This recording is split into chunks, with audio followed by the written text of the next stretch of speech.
Hello students, myself Mrs. Neeru Gupta, Associate Professor, Department of Chemistry, Government MS College for Women, Bikaner. Students, आज की class BSc part 1 के first paper की first unit के first chapter से related है और हमारा आज का टॉपिक है इंट्रोडक्शन टू एटॉमिक स्ट्रक्चर या परमाणुवीय संरचना के बारे में एक प्रस्तावना। एटॉमिक स्ट्रक्चर के बारे में बच्चों आप लोगों ने 12th में काफ़ी डिटेल में स्टडी की है, लेकिन यहाँ हम उस स्टडी को थोड़ा सा रिवाइज़ करेंगे और आज के टॉपिक का इंट्रोडक्शन शुरू करेंगे। तो इंट्रोडक्शन में हम सबसे पहले जब बात करते हैं तो हमारे दिमाग में पहली चीज़ आती है बोर मॉडल की। बोर ने एटॉमिक स्ट्रक्चर को समझाने के लिए सबसे पहला कॉन्सेप्ट दिया था, जो कि इस स्ट्रक्चर अंडरस्टैंडिंग का ब्रेक थ्रू माना जाता है। Definitely, to understand the structure of atom, Bohr present his model of atom, which is a major breakthrough in the understanding of structure of atom. जैसा मैंने आपसे अभी कहा कि बोर का जो मॉडल था वो परमाणुवीय संरचना के समझने की दिशा में एक महत्वपूर्ण कदम था। He gave the concept of discrete energy levels. Bore ने जो कॉन्सेप्ट दिया वो विभिन्न अलग अलग ऊर्जा स्तरों का था, जिसे उन्होंने ऑर्बिट्स कहा, in which the electron can revolve, और उनके अनुसार इन ऑर्बिट्स में या इन कक्षकों में इलेक्ट्रॉन्स घूमते हैं। According to Bohr model, as long as the electron moves in a particular orbit it does not gain or lose energy. Bohr model के अनुसार ये बात कही गई कि इलेक्ट्रॉन जब इन निश्चित पथ पर घूमते हैं, रिवॉल्व करते हैं, तो उनकी ऊर्जा में न तो कोई वृद्धि होती है और न ही कोई कमी होती है। Bore postulated that the angular momentum of an electron revolving around the nucleus has definite values which are whole number of multiple of h upon 2 pi। Bore ने ये पॉस्टुलेट दिया कि इलेक्ट्रॉन जब नाभिक के चारों ओर घूमता है, रिवॉल्व करता है, तो उसका कोणीय संवेग एक निश्चित मान होता है और वो मान h अपॉन 2 पाई का गुणक होता है और एक पूर्ण संख्या होती है। In the emission of spectrum of hydrogen atom, appearance of various spectral lines can be explained in terms of Bohr theory of structure of atom। Bore ने हाइड्रोजन परमाणु के उत्सर्जन स्पेक्ट्रम की भी स्टडी की और ये देखा कि बहुत सारी स्पेक्ट्रल लाइंस हमें हाइड्रोजन एटम के लिए प्राप्त होती है, but it had to be abundant because of many shortcomings. इतना सब कुछ होने के बाद भी इस सिद्धांत की, इस पॉस्टुलेट की कुछ कमियां थीं और इस कारण से ये थ्योरी बाद में मान्य नहीं रही।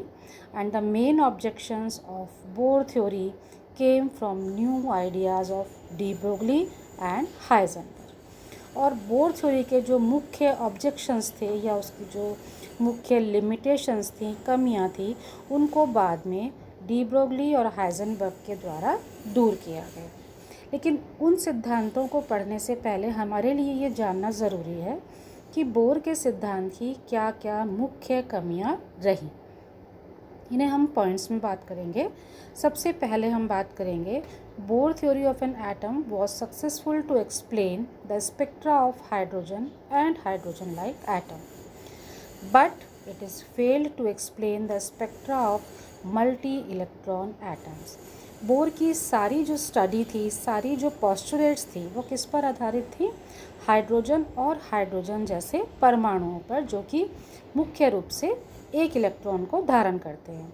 तो ये थ्योरी ऐसे एटम्स की स्ट्रक्चर को समझाने में तो सक्सेसफुल रही जो हाइड्रोजन या हाइड्रोजन जैसे होते हैं, but it is fail to explain the spectra of multi electron atoms. लेकिन ऐसे परमाणु जिनमें एक से ज़्यादा इलेक्ट्रॉन होते हैं, उनके स्पेक्ट्रास को समझाने में बोर सिद्धांत असफल रहा। सेकेंड पॉइंट की हम बात करें तो हम ये देखते हैं, this model failed to account the effect of magnetic field on the spectra of atoms और आयंस। इस सिद्धांत में मैग्नेटिक फील्ड या चुंबकीय क्षेत्र का स्पेक्ट्रम पर क्या प्रभाव पड़ता है, किसी भी परमाणु या आयन का स्पेक्ट्रा यदि मैग्नेटिक फील्ड से प्रभावित हो तो उसे किस तरह समझाया जाएगा, ये समझाने में बोर सिद्धांत असफल रहा, because it was observed that when the source of a spectrum is placed in a strong magnetic field, each spectral line further split into a number of lines.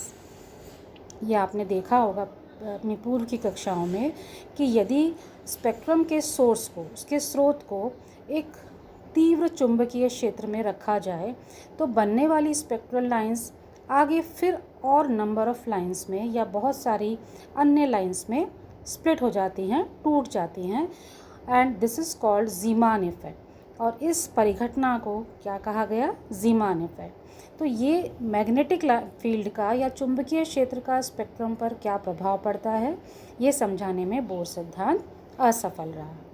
तीसरी जो इसकी मुख्य कमी थी वो ये कि another objection of Bohr theory came from Heisenberg's uncertainty principle. हम आगे स्टडी करेंगे हाइजेनबर्ग अनसर्टेनिटी प्रिंसिपल या हाइजेनबर्ग के अनिश्चितता के सिद्धांत का। According to the principle it is impossible to determine the exact position and momentum of a small moving particle like an electron simultaneously.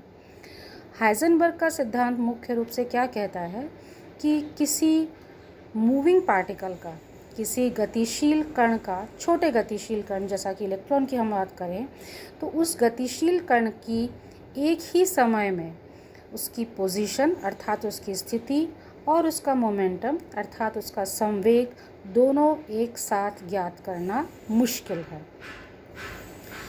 Bore का सिद्धांत क्या कहता है कि bore postulates said that electrons revolves in a well defined orbit around the nucleus is not accepted। यदि हम Heisenberg के principal को, उसके अनिश्चितता के सिद्धांत को आधार माने तो बोर का सिद्धांत जो कि इस बात पर आधारित था कि इलेक्ट्रॉन्स नाभिक के चारों ओर एक निश्चित पथ पर घूमते हैं, इसे स्वीकार नहीं किया जा सका।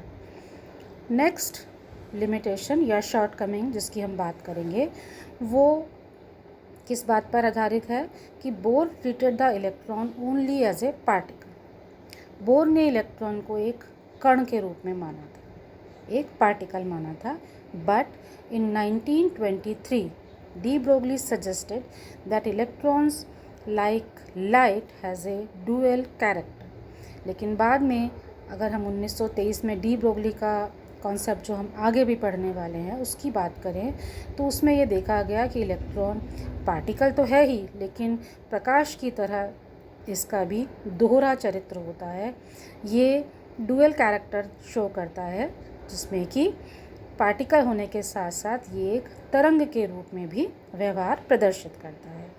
Therefore in 1924 de Broglie advanced the idea that like photons all material particles like electron, proton, atom, molecule possessed dual character।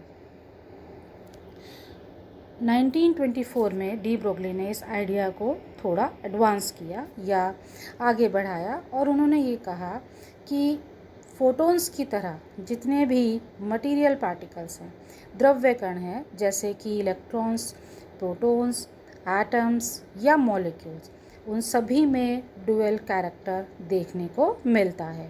And the wave associated with the particle is called matter wave और de Broglie wave. और ये भी कहा कि इन particles से जो wave, जो तरंगें संबंधित होती हैं उन्हें मैटर वेव्स यानी कि द्रव्य तरंगे या डी ब्रोगली वेव्स कहते हैं। तो ये एक simple introduction about atomic structure, Bohr model क्या है, हमने उसके बारे में ब्रीफ में एक आउटलाइन इंट्रोडक्शन देखा। और आगे की स्टडीज़ को पढ़ने के लिए चूँकि हम बोर कॉन्सेप्ट से स्टार्ट कर रहे हैं तो हमारे लिए ये जानना ज़रूरी था कि बोर मॉडल में ऐसी क्या कमियां रहीं कि उन कमियों को दूर करने के लिए पहले डी ब्रोगली ने और उसके बाद हाइजेनबर्ग ने अपने प्रिंसिपल्स को प्रतिपादित किया। तो आने वाले लेक्चर्स में पहले हम डी ब्रोगली इक्वेशन की बात करेंगे, उसके पश्चात हाइजेनबर्ग प्रिंसिपल को देखेंगे और हम इन शॉर्टकमिंग्स को उन दोनों प्रिंसिपल से किस तरह समझा सकते हैं, ये हमारे आने वाले लेक्चर्स के टॉपिक रहेंगे। बच्चों, आपको आज के इस लेक्चर से काफ़ी कुछ रिवाइज़ करने को मिला होगा। आप इसे ध्यान से सुनेंगे तो आपको आने वाले लेक्चर्स में और भी इंटरेस्ट आएगा। Until then, thank you.